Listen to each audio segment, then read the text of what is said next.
There is something about Israel that makes people uncomfortable, and it is not what they say it is. They will point to politics, settlements, borders, and wars. But if you scratch a little beneath the layer of anger, you will discover something deeper. Discomfort. Not with what Israel does, but with what Israel is.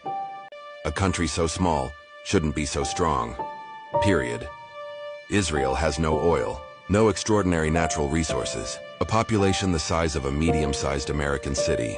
It is surrounded by enemies, hated by the United Nations, attacked by terrorism, condemned by celebrities, boycotted, vilified, attacked, and yet it thrives like there's no tomorrow.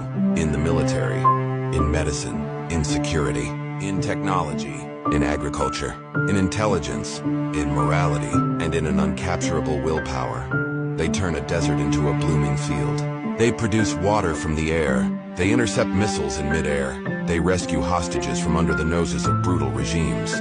They survive wars that were supposed to destroy them, and win. The world sees it and fails to understand. So they do what people do when they encounter power. They don't have the tools to understand. They assume it's a fraud, that it's thanks to American aid, that it's thanks to a foreign lobby, that it's because of oppression, that it's thanks to theft, that it's some dark conspiracy that gave the Jews such power, that it's blackmail, because God forbid that it's something else. God forbid that it's real. God forbid that they deserve it. Or worse, that it's fate. The Jewish people were supposed to disappear a long, long time ago. This is how the history of persecuted, enslaved, and hated minorities is supposed to end. But the Jews did not disappear. They returned home. They rebuilt their country. They revived their language. And they brought their dead back to life, with memory, identity, and power. This is not normal. This is not political. This is biblical. There is no secret code that explains how a people returns to their land after 2,000 years. There is no rational path from poison gas to global influence. And there is no historical precedent for someone surviving the Babylonians, the Romans, the Crusaders, the Inquisition, the pogroms, and the Holocaust. And still coming to work on a Sunday in Tel Aviv. Israel is irrational. There is a war, and the Israelis are doing everything to return to it. Israel is not rational, unless you believe in something beyond simple arithmetic. And that's what's driving the world crazy.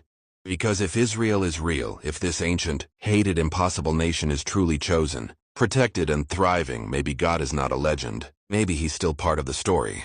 Maybe history isn't random. Maybe evil doesn't have the last word. Maybe the Jews are not just a people, but a testimony. And this is what people cannot bear.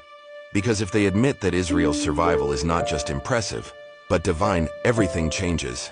The moral conscience must be readjusted. The assumptions about history, about power, about justice, collapse. They understand that they do not see the end of an empire here, but the beginning of something eternal. So they deny it, they slander it, and they are angry about it, because it is easier to call a miracle a fraud than to admit that God keeps his promises. Yes, he keeps them.